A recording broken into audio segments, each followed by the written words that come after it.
So, this is Stu, and I'm at the beautiful Purple Valley, and this time I'm interviewing Laruga Glaser, and she is from Philadelphia, but based in Sweden, is that right? Or am I wrong already? You're wrong. I'm wrong already from... I'm from Columbus, Ohio. From Columbus, Ohio. Where did I get Philadelphia I from? have no idea. Probably thinking of cheeses and pizzas and God knows what. Yeah. So from Ohio, but now you're based in Sweden, is that right? Yeah, in Stockholm. In Stockholm, nice. Yeah. And I've been doing my research, so I've been talking to the students that are with regulars with you and talking to the students here at this particular retreat.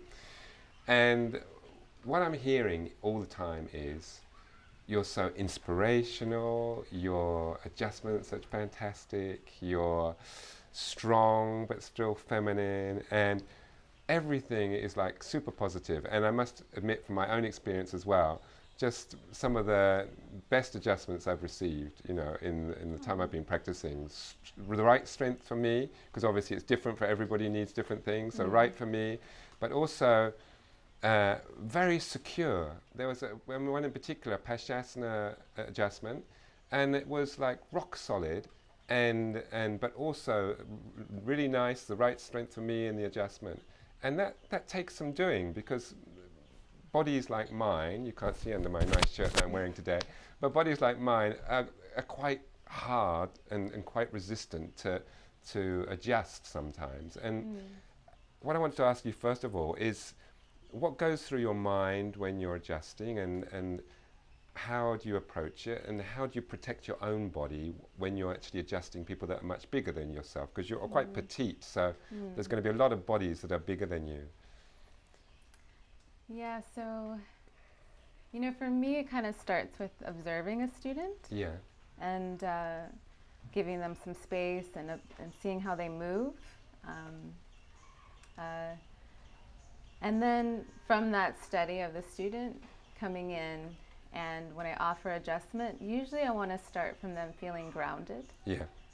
So they feel like some type of connection to the earth, to the floor, so they can then find that space to kind of lift up against. Yeah. So it's really important that the student feels a sense of grounding. So I like to start there, and then kind of start to guide them further or deeper into the pose, but doing it with the breath. So not just kind of coming in and yeah, I really support. noticed that when you were adjusting me as well, that definitely there was a sense, your breath was the same as mine, and obviously every student's breath is different. Yeah. But you like tuned into me rather than trying to impose your breath on mine, which sometimes I've had. And that was really nice, because I knew where I was. As you say, I felt really grounded and secure. And then it seemed to be that you really tapered the strength of the adjustment in. So it was very sensitive to how my body was going to receive it, but at the same time you had the reserve there to apply more strength in the adjustment if it was needed. Yeah, and I always like to have the sense when I'm adjusting a student that I'm inviting myself into someone else's energy. Right. So I don't want to come in barging and like acting as if I'm just going to impose some type of will or an energy that's not so inviting to someone. So I kind of want to come in and feel their space, and then so they can have a sense of grounding. Also next having a sense of grounding, and then coming in and deepening the practitioner or the student if so needed. Because I've also learned from my own experiences of being adjusted. Yeah, I know what that can be like and how it can sometimes feel overpowering. Yeah. But I like adjustments too, but I always want this sense of respect with students, and again, like I had said before, inviting myself into their space, feeling where they are. My big thing is too, if there's no breath, if there's no deepening of breath, why should I push a posture further? Yes. So if they've lost control of the posture themselves already. Yes. Yeah. Yeah. So I feel like it's so important that they have the breath, and sometimes if I feel like the breath isn't as fine-tuned as it could be, I'll breathe with them to remind them. Right. So I'll come in, I don't want to like breathe down their neck or anything, but I come in and I just breathe gently with sound, and sometimes it reminds student, oh, okay, I'm supposed to be breathing. Right. So And then also just working with the energy, just feeling a softening. So sometimes when you adjust students, it's easy for them to want to really push against your adjustment or further it a little bit too strongly. Right. And so I really want them to be trained to soften under my hands. Nice. And not necessarily feel like they need to harden or actually be more aggressive in the pose. And take it, just because you're there, take it further because you're there as well. Exactly. Nice. Exactly. And how do you protect your own body? Because adjusting, you can be always in a semi-awkward position, or it's quite easy to put yourself in a semi-awkward position, particularly dealing with different sized bodies, different heights, different widths. So what's going through your own mind when you're getting yourself into position to adjust? I have to be grounded too. That's really important. And it's interesting, like teaching in Sweden, most of the students are a bit bigger than me because in Sweden everyone's quite tall. Yeah, they're Viking heritage. Exactly. Yeah. So it's like, it's a little bit overwhelming. And sometimes I feel like a lot of it tends to go into my hip. I have to be careful into my low back. Right. But I try to make sure that I have a good sense of grounding myself. Yeah. If I'm going to help somebody else ground. That I have a good sense of my own body. I think that's really important too. But it's really interesting when you observe a student, you observe how they move. There's been times I've had sometimes there's cookie cutter adjustments. Like there's kind of like these adjustments, that can work on maybe like 60%. The set standard, this is the Trikonasana adjustment, or yeah. But I've also learned there's been some students, they maybe have special limitations, or maybe it's their size compared to mine, and I've had to make up an adjustment as I go along. But I know what I'm trying to do. I'm trying to ground them. I want them to get some type of lift and also possibly deepen them. Yeah. So it's also kind of knowing where the energy is going in a pose. And oftentimes I have to kind of be creative as I go along when it comes to the size of my body compared to the student and these types of things. And I noticed, like on me, on that particular Paschasana example, you were using your forearm as a lever on my shoulder. We were going around this way. And that felt really nice. I mean, not the point of the elbow, just to encourage it back, but it was more like a softer part of the forearm, and it just felt like a really nice lever. And is that the sort of things that you sort of adjust depending on the size of the person and where your body is in relation to them? Yeah, so I mean, if someone has a little bit more, if it's a little, you're a little bit of a bigger guy, so I have to use a little bit more of my strength, and I have to use what I have to make the pose effective or make the adjustment effective for you. I want people to feel as comfortable as possible. But also from my own practice, I've also learned how important it is to get a sense of lifting, especially in Paschasana. A sense of lifting. That's why also I focus on the head too, the placement of the head, because a lot of times people like to slump and then turn. So I really like people to get those shoulders back so they can deepen their twist. And so it could feel a little bit more alive. So these types of things are important for me. And do you I had the feeling, and I might be completely on the wrong track here, but it just, for me, in this last week or so, I've received quite a few adjustments from you on twisting postures, shall we say. Was that just coincidence, or do you sometimes theme your adjustments for certain individuals thinking, okay, maybe we'll target their twists or their forward folds or whatever? Is that the sort of thing that goes through your mind, or was it just coincidence that it seemed that it was a lot of twisting postures? Or was I just a duffer at twists? I needed the most help in the twisting postures. Personally, I really like twisting poses. I think they're just so good for the internal organs, for the spine.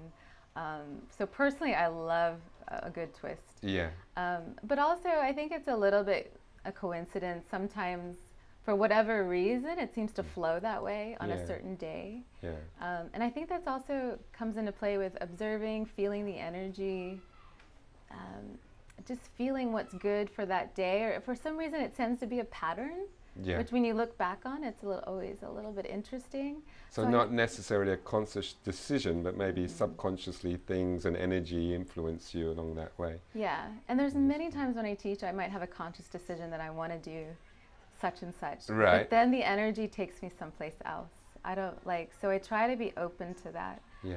So I find that really interesting, just being open. There's also a sense of like when I teach, just emptying myself so I can be filled with something like a greater guidance as I like move through the room. And sometimes it's really out of my control. But at the same time, I think it's good maybe to have some type of, maybe you can have certain things that you want to focus on with students and things like that. But I tend to more kind of go with the flow. And see as it's happening. Because it changes daily, doesn't it? Even the same set of students, there's a different energy sometimes at different days, isn't Oh, it? yeah. Yeah. So sometimes the energy is high and alive, and other times it's just really low. Yeah. Or it seems like a lot of people are off. And also it could be maybe that I'm off. Right. You know, and sometimes I feel like maybe I'm doing everything wrong a certain day. Yeah. Sometimes I feel that. Or like that it's not quite flowing enough. But then Yeah. also I have to kind of go with that too. I really feel like, especially teaching, you know, Mysore practice, it's a practice for me too. It's like I always see it as a skill set. So every time I'm in a Mysore room, I really see it as a practice that I'm honing in on, and how can I be more effective? How can I be more receptive to the students? How can I observe them more? How can I tune in to what they need? These types of things are really important for me, and it starts to grow over time. And that's why teaching Mysore there's so much growth for me as a teacher that happens in the room. I feel like it's an extension of my own practice, and I really see it as a practice. In the teaching of the Mysore.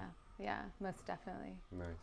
And I've noticed that you have a real intensity in the room, you know, not intense as in deep or whatever, but an intensity of focus. A little bit like an eagle sort of scanning through the room, and you're absolutely there 100% with no distraction or whatever, which is, again, refreshing. Don't always see that.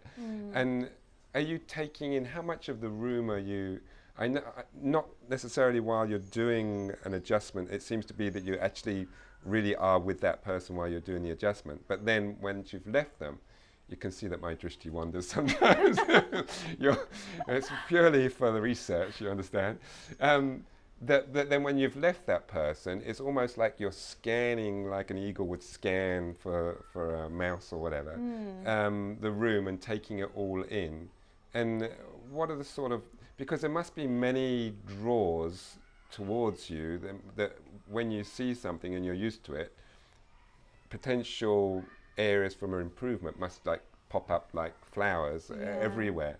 So how do you stop yourself from being maybe drawn to the same individual all the time if they need a lot of help, and spreading yourself around? How do you sort of temper that, or do you just go with your instincts? I guess, I mean, it might sound like a simplistic answer, but I kind of go with my instincts, because you start to see there's cycles within your students. Right. And so sometimes students are going to go through a cycle where they need more of your assistance. Right. And then they're going to have to go through a time where they don't need your assistance as much. And sometimes the best adjustment is no adjustment. Right. Sometimes it's like nothing at all, and giving them space to figure it out. I think when I look back at my own experience, there's been so many gaps where I've had to practice on my own that I've honed in on how to, I guess I should say I've explored the poses in a way that I had to kind of figure it out on my own. Yeah. And I see how important that is for students to have that space too. So I'm not leaving them out in the cold, and I really want them to feel I'm holding the space. Yeah. And that I'm always there to answer questions. But at the same time, I think it's good that they get my support, but also that I give them space too, so they can start to kind of discover the poses for themselves, and not to micromanage everything that they do. And sometimes I'll see some things in students that, okay, maybe it's not quite, all there. Yeah. And that's fine. I want them to kind of be in that space for a while, and also know that they're in a space of acceptance. Like, it's okay that, you're not fully expressing the pose, and that I don't need to, hover over them every step of the way. And then there's a time where I need to come in and challenge them more, and maybe push them. And I like to push students too. Right.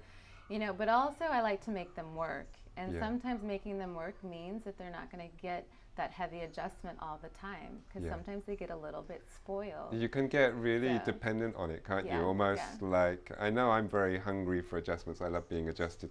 and but it does make you like, not lazy, but almost, yeah, where's my adjustment in this that takes me that much deeper? And sometimes, I don't know, you're right, you can stop exploring yourself, can't you? And rely on the teacher to take you somewhere. Exactly. Which is it's very interesting.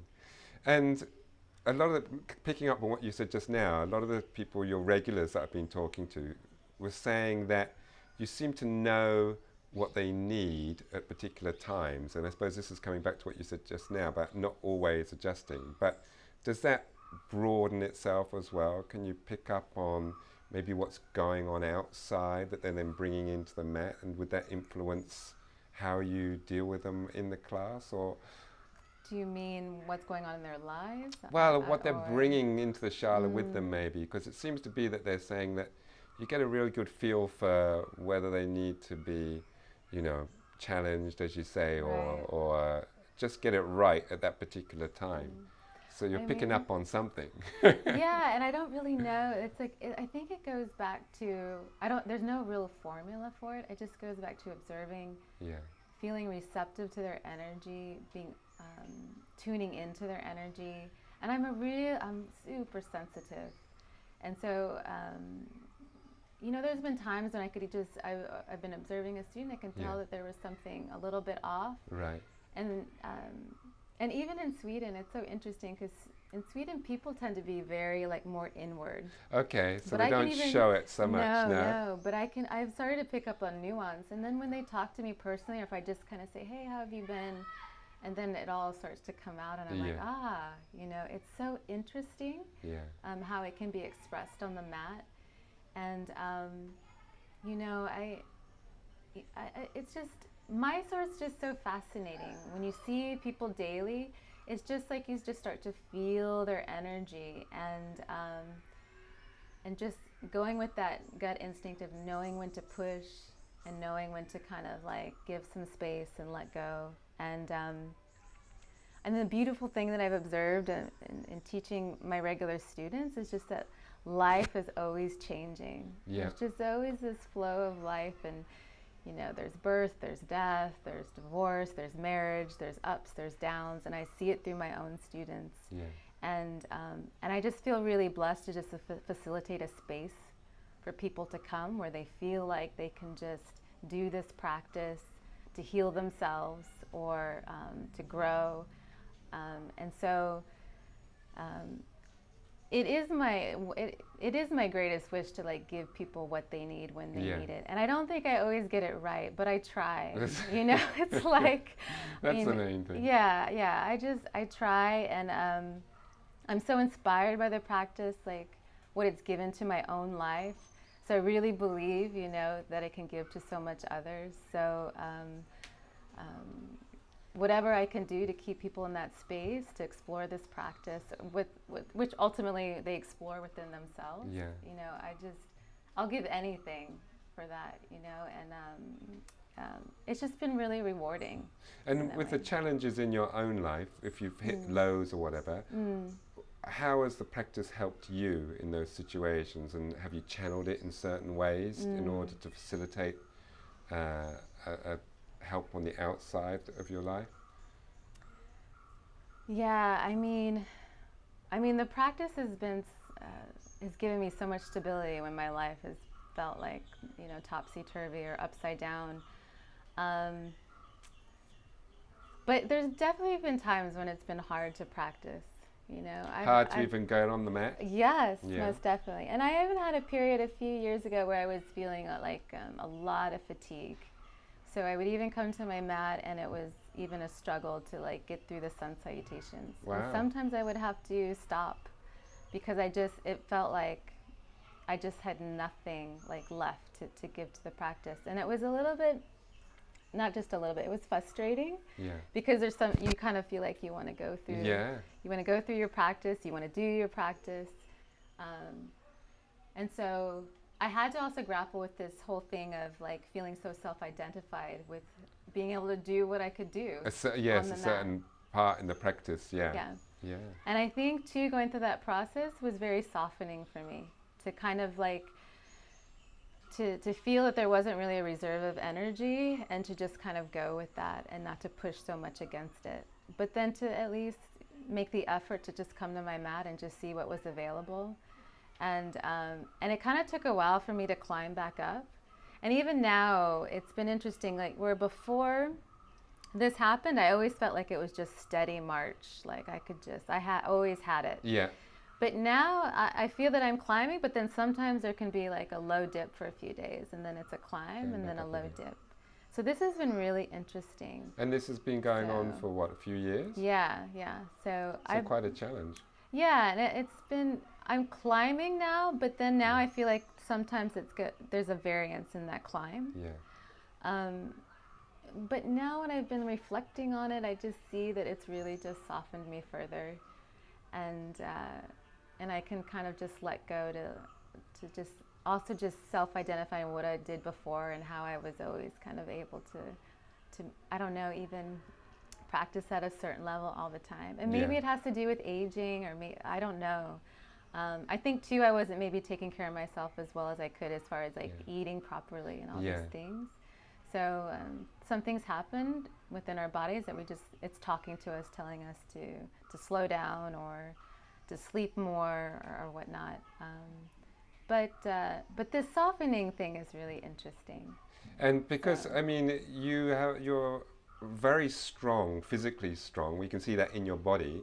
But you also have a very feminine practice. And is that part of the softening? How do you combine the two?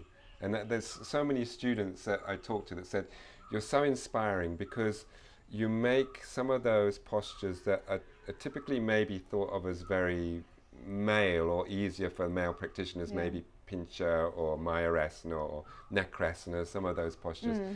But you do it with the femininity and strength as well. So how do you combine those things? And how do you work on your strength first of all? I'm asking too many questions at once.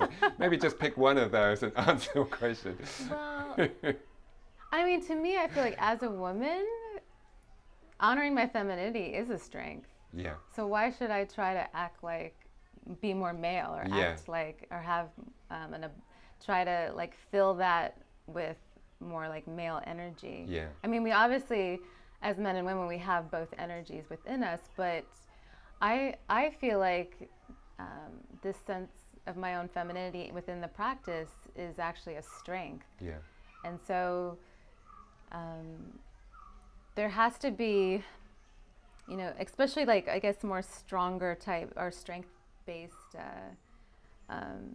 poses. I really feel like that you need this sense of like, this rooting and grounding, but a receptivity around these strength-based poses.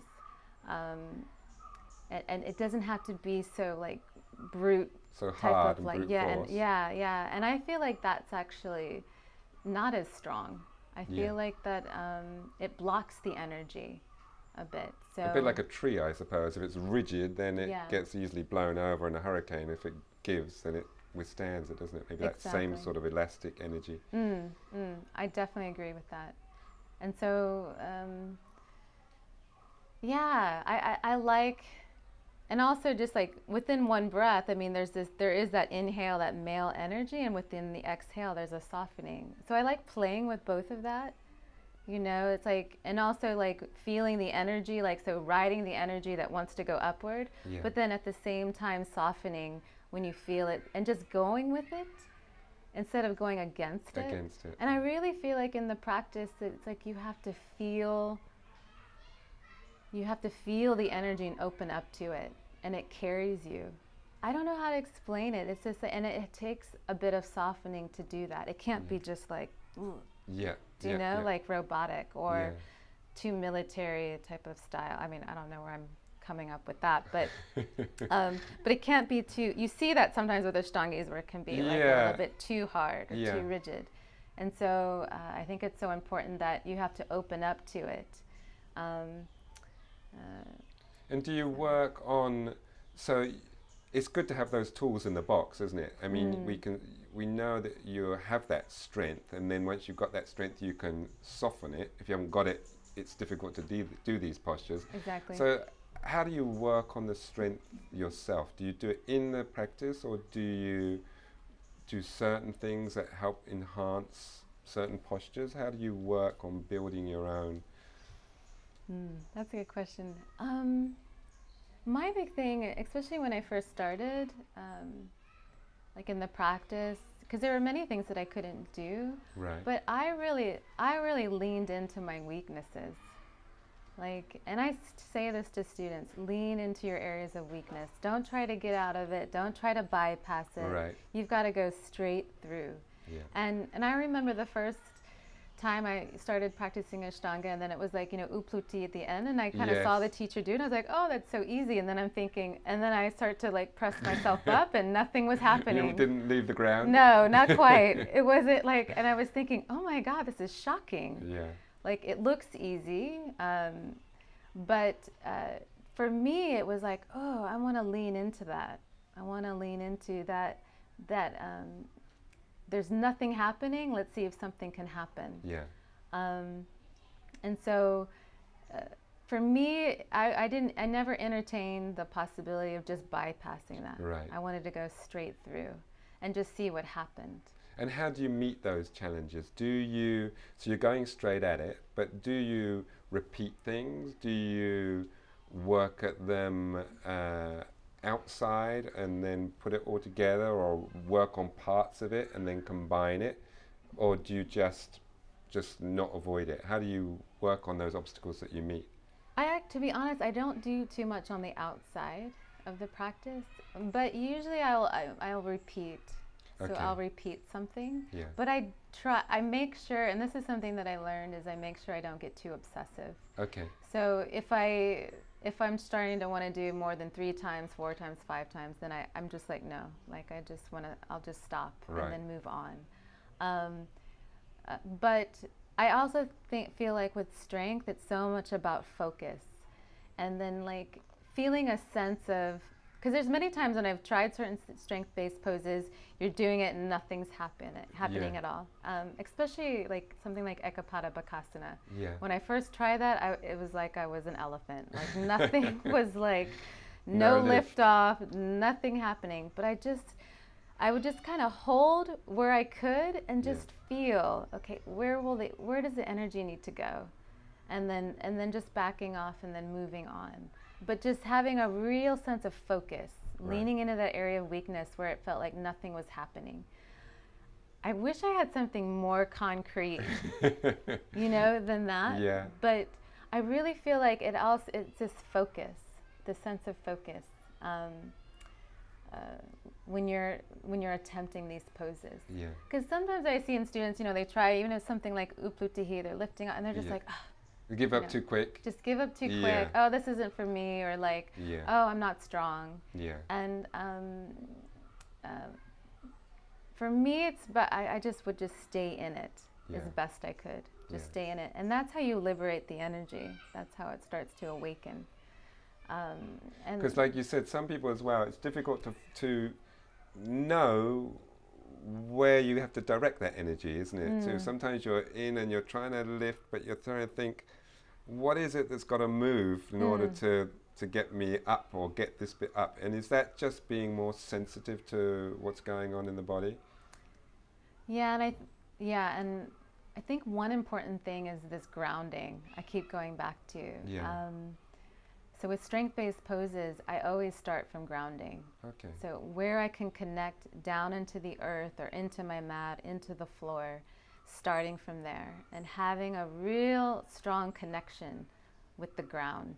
And then what I feel is you kind of feel this downward pouring of energy, and just also like making sure the hands are in the proper place, and just feeling this connection of just pouring all the energy down, and then you kind of feel this rebound of energy coming up. And that's been an important part of my process too, especially when it comes to things, when it comes to arm balances. And that sort of thing. Yeah. Yeah. And I suppose we could call that like a fundamental of the practice, the grounding. Is there other fundamentals that you can think of that people could sort of bear in mind for their overall practice and say, okay, are these elements in place? Obviously the grounding, and maybe we can say the breath, without taking too many of your things away right from the word go. But are there other aspects that bear in mind that sort of crop up regularly, or that you could say, okay, look at these building blocks and make sure those are in place? Yeah, grounding, definitely breath, like you said. Oh, what else? Like, I just find it really important that you feel every part of your body. So there's no part of your body that's unawake or dead, or, I mean, I'm also big on like, I'm always telling students, or even in my own practice, just like even from the tips of my toes, like all the energy awake, like the legs engaged, a strong connection to my core, but it going throughout my whole entire body. So I feel like when the whole body is engaged and is in play, it makes the body lighter, more energetic, to feel this coursing of energy throughout the whole body. I just find that really important. I mean, and I tend to, when I teach, it seems really silly, but sometimes I'm like wiggling people's toes, or I'm tapping their shoulders, or to bring awareness to those points. Exactly, especially if I feel like there's a place in the body that just seems a little bit unalive. Right. And I want students to be able to explore waking up parts of their body. Yeah. And that's a very fundamental thing. So that's something that can be done in standing poses and in seated poses. But what I've learned from my own experience is little things become big things.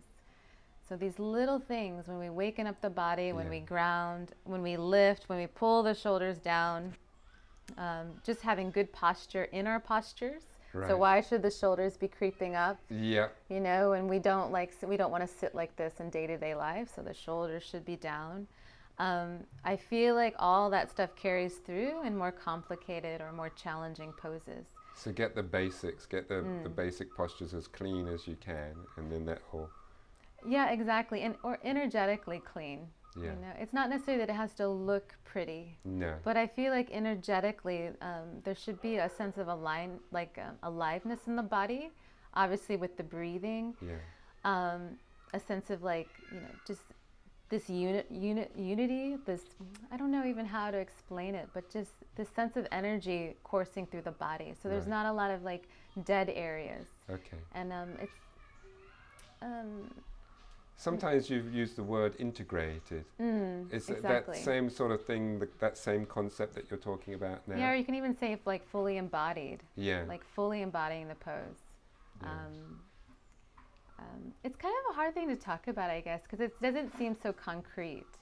And especially like in seated poses too, a lot of times in primary series, if there's like a straight leg out, it's easy for that leg to be a little bit dead. Yes. So making sure that it's engaged, even though we're not necessarily standing on that leg.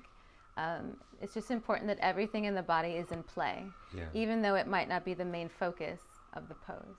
Because sometimes as well, it's easy to get all your attention going to that particular bit that's a little bit tighter, isn't it? And then forgetting about everything else, because you can feel this bit. And so that's what you're saying. Don't just get drawn to that one spot. Make sure everything else is working and alive as well.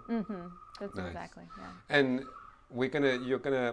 so the jump throughs, jump backs, that sort of embodies much of what we're talking about, doesn't it? This sort of grounding, the strength, the flow of energy. So you're going to do a demo for us at the end and talk through how we can do those things. And you're also apparently, and also I've heard this myself too, very good at explaining the technical bits of the asana, or makes a lot of sense to people when you're saying, okay, you know, you need to do this, or whatever. And has that come from your own explorations of your own body and your own practice? Or which teachers have you been inspired by and drawn from knowledge-wise? Well, I think it really goes to all this time I've kind of explored the poses on my own. Yeah. But I mean, I've had great teachers that I've worked with. And my first Ashtanga yoga teacher was a woman, and she was extremely strong. Right. And I think for me to be able to see that at such a early part of my practice history was very profound for me. To see a woman that could do things that I thought weren't even possible for a woman to do. And once I got that into my psyche, I was just like, wow, this is like uncharted territory. Yeah. I mean, because I started the practice kind of young, I was fairly open, not as open as I am now. Or what sort of age flexible. did you start? So I started yoga around 18, Nice. but Ashtanga about 20. Right. So once I found Ashtanga, I was really taken by the dynamic part of the practice, or how dynamic the practice was.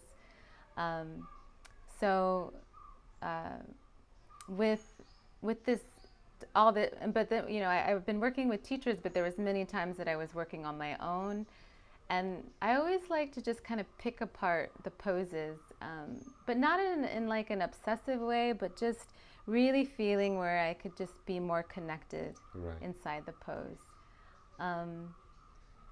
And I don't know, maybe it's just in my character or something like that, but even the simplest poses, I always kind of want to like explore like new places inside of it, new ways to kind of enter in and out of the pose, how to feel more connected.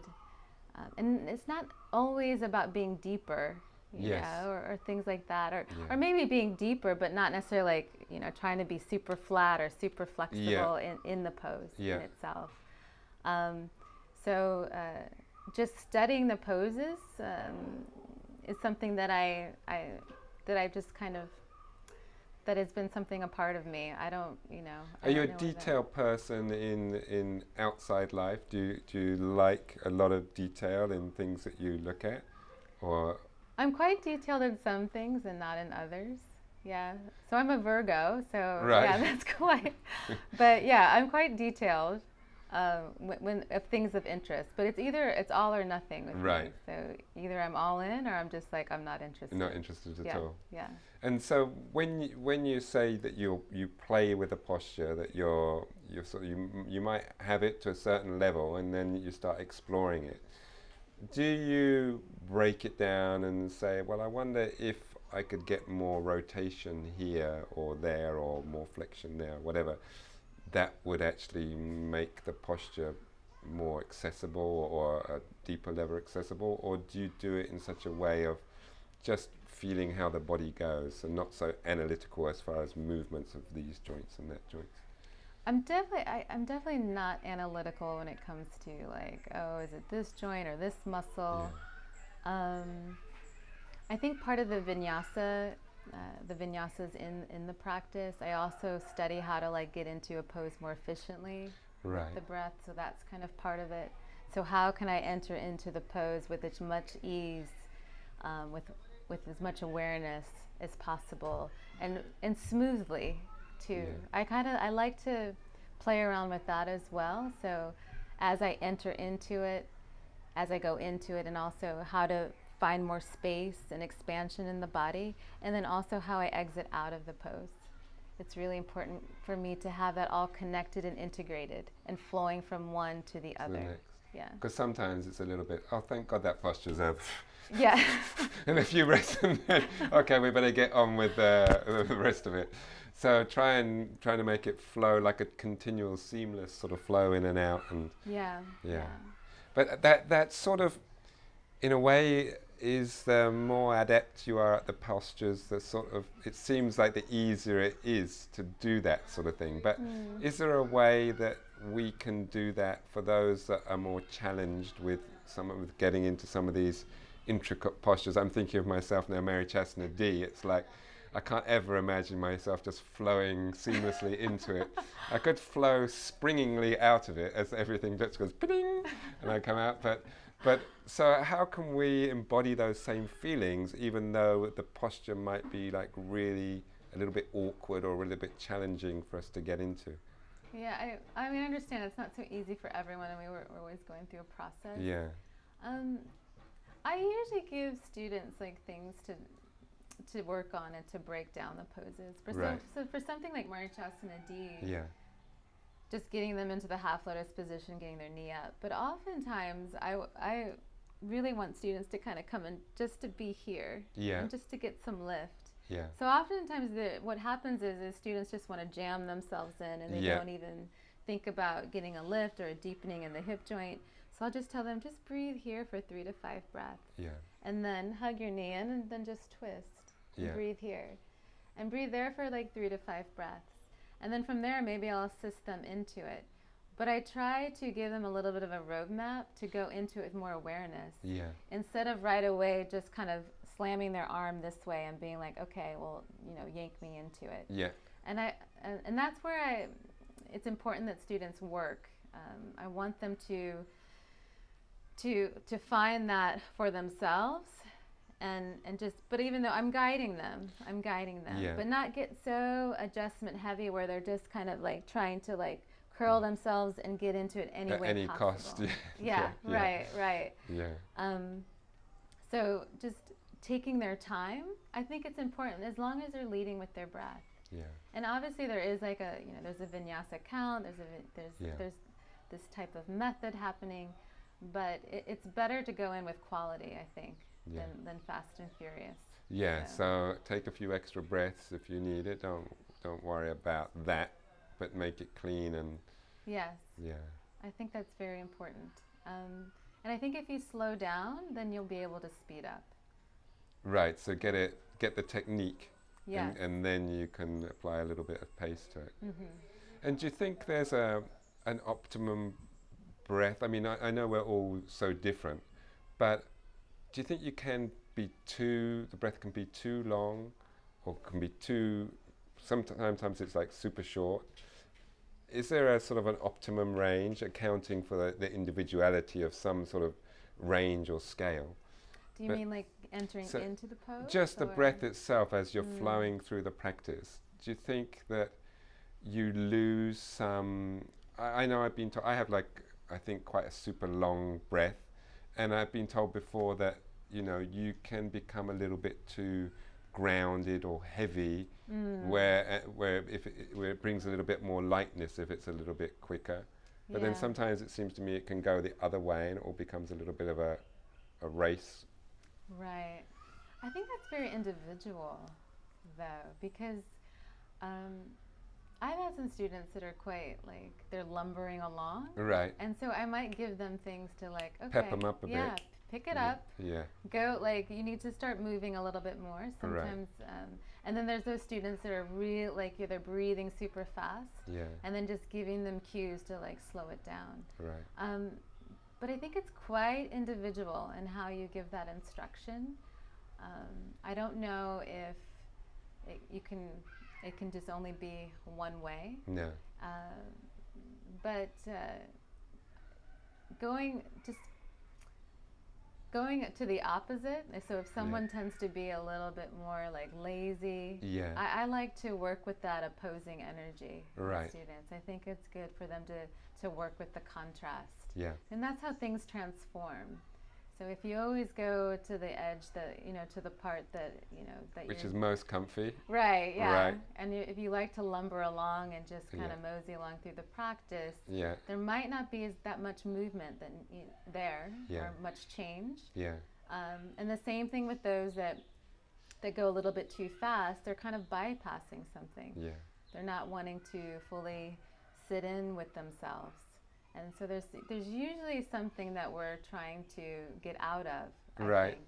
And I think it's important to really face that and to face that challenge, or to be challenged in that way.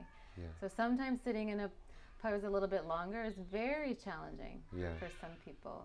And then for others, they could just stay there all day. So I get drawn down that road. It's like, oh, this is comfy. I think I'll stay here a few extra breaths and work it a little bit more.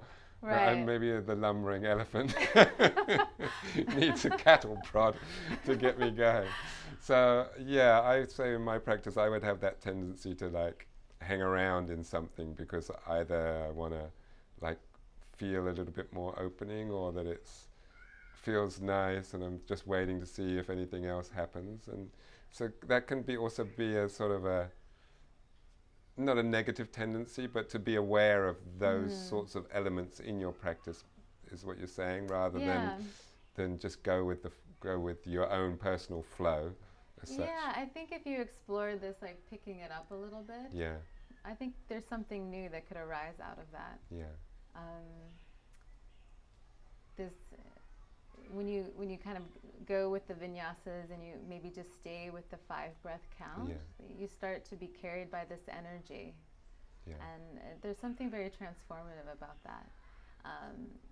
And you can kind of fall asleep a little bit in the poses, and it's not that it's bad. I don't think necessarily to just stay and hold. I think sometimes that's good, especially if you're working therapeutically.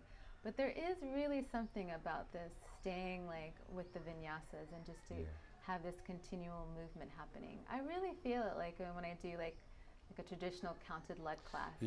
And it's hard, even for me when I practice by myself, sometimes it's hard for me to maintain that rhythm. It's easy for me to want to like get distracted on something else and maybe like, I zone out. But I feel something really beautiful about just staying with that rhythm. It's highly transformative. It's like you feel as if there's some type of alchemy happening like within the body, and not like just being carried by this energy, by this movement. And for those people, you mentioned at the very beginning that you went through a phase yourself when it was like difficult for you to sort of get on the mat sometimes, or finding it difficult once you got on the mat. Do you have any recommendations for those that may be facing that now, or facing lower energy times, or so much distraction from outside of their life that they're finding it difficult to get themselves on the mat?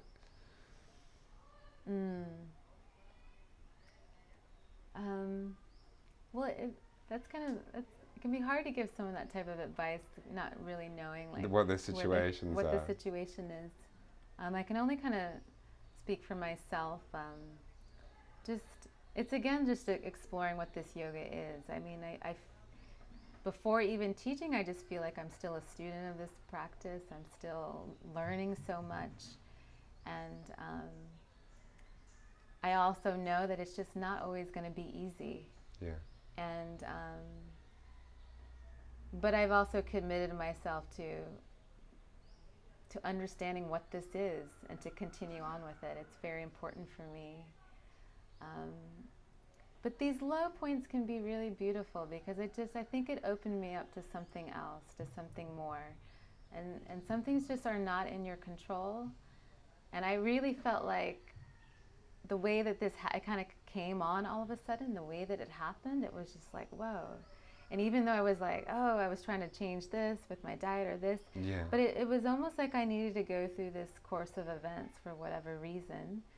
And now that I look back on it, it was actually a good thing. And I think I had mentioned this before, and to not be so identified with how I was performing on my mat. It's easy. It's so, even though you, in your mind, like, I'm not supposed to be attached. I'm not attached. Of course not. But when it happens to you, you see that there is some attachment, and that you are self-identified with it, and that you have to really look at that. And I thought that was an important process for me to go through. It didn't mean that I was just going to quit. I was also accepting the fact that, hey, maybe I've peaked. When it comes to the asana, I don't know. Or even there was a time at the end of this past summer, I came home, I was having trouble there was this muscle here with both of my shoulders, and I couldn't jump back anymore. Wow. So it was like, I just couldn't do it. And so that was a little bit like, whoa, this has never happened. And you feel, it's interesting how you feel a little bit powerless. But then you got to kind of look inside and say, well, like everything on the outside of this world just changes. So it's going to be happen in the practice too, isn't it? Exactly. I know with myself, like this week I've been we quite often have a tendency to sort of favor something we're good at, don't we? And so and a lot of people do this, I think, with the jump throughs. You have a way that you cross your legs, which is sort of natural, and you do it, and then you might carry on like that for years, because every time you've tried it the other way round, it's like really hard. Right. And so I've been doing that this week. I made a pact with one of the girls here that we were going to practice our more difficult side. And so that's what we've been trying to do. But it's that same tendency, like you were saying there, of meeting the obstacles. Of course, there's that side of you that thinks, well, actually it's much nicer and much cleaner when I do it the other way around. So it's quite a challenge to stay with that and make yourself do it on the other side. And I think you talk about that, creating that balance and creating that integrity as far as switching things around and moving things. Is it quite an important aspect to actually make sure you're strong both ways, kicking up maybe both legs, depending on what you're doing, that type of thing? Most definitely. Yeah. I think, for instance, if you look at something like a Panchamayurasana. Yeah. So when I first learned that position, I learned to kick in with one leg, right. and I used my dominant leg, which yeah. is usually like I'm left-handed, so I like to drive up with my left leg. Yeah. But it was important for me to, once I had that established, to learn to do the other leg. Right. And then once that was established, then jump in with bent knees both yeah. at the same time. Yeah. When that becomes easy, then jump in with straight legs. Yeah. When that becomes easy, see if you can press into it. So I love playing around with that. And you also have to, if you're practicing in a group, you have to let go that maybe you'll look stupid. Yeah. That you're falling around, or yeah. it doesn't look so good. But I enjoy exploring those things, exploring my weaker side. Yeah. And I feel like if you explore your weaker side or explore harder entries into positions, then you really know how to do it.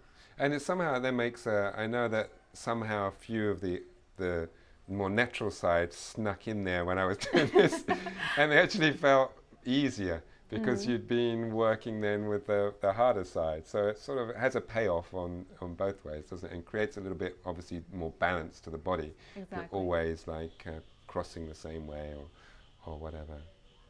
Excellent.